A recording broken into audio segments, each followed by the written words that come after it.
There's a moment, quiet or sudden, when anxiety arrives unannounced. Your heart pounds with no enemy in sight. Your breath forgets its rhythm. Thoughts rush in, piling on top of each other until they blur into static. It feels like something terrible is about to happen, even if you can't name what. But what if, in that very moment, you could press a kind of mental button, a reset deep in the wiring of your nervous system? That button exists, and it begins with awareness. First, interrupt the spiral. The anxious mind thrives on momentum. It loops and builds and repeats until even silence becomes overwhelming. To cut through that loop, speak, even if only to yourself. Say, "This is anxiety. I'm not in danger, just alert." That single phrase is more than comfort. It's a command to the brain's fear center, the amygdala, to release its grip. From there, shift into your body. Because while the mind is lost in the future, the body remains grounded in the present. Place your hand on your chest and feel your breath. Slowly inhale, hold, exhale. Let the rhythm remind you that the moment hasn't collapsed, only your perception of it has. Squeeze your muscles briefly, then let them go, as if dropping invisible weights. Each movement is a message. You're here. You're safe. Now, engage with the world around you. Name what you see. Trace the texture of the fabric you're wearing. Listen for the farthest sound you can detect.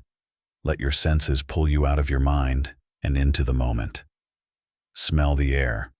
Taste something simple. These aren't distractions, they're anchors. They reconnect you to a reality that anxiety tries to blur.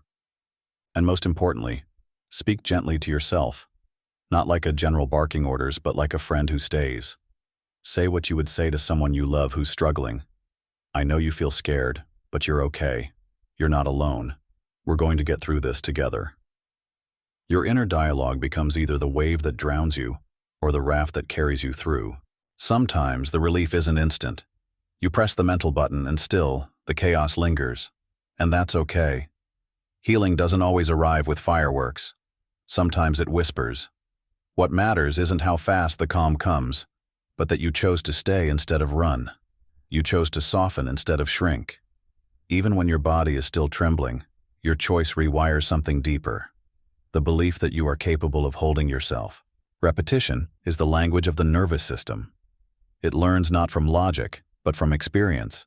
Repeated, patient, gentle experience. Every time you meet anxiety with breath instead of panic. Every time you observe instead of react. Every time you choose presence over prediction, you reprogram your safety circuit. Not by force, but by familiarity. If the anxiety doesn't leave right away, don't panic. This isn't a failure. Your brain is simply learning. Learning that safety doesn't mean control, that presence doesn't require perfection. The more often you practice pressing this mental button, the more your system remembers. Calm is not the absence of fear. It's the refusal to obey it. So when the next wave comes, and it will, don't run. Don't fight. Just pause, breathe, and press the button.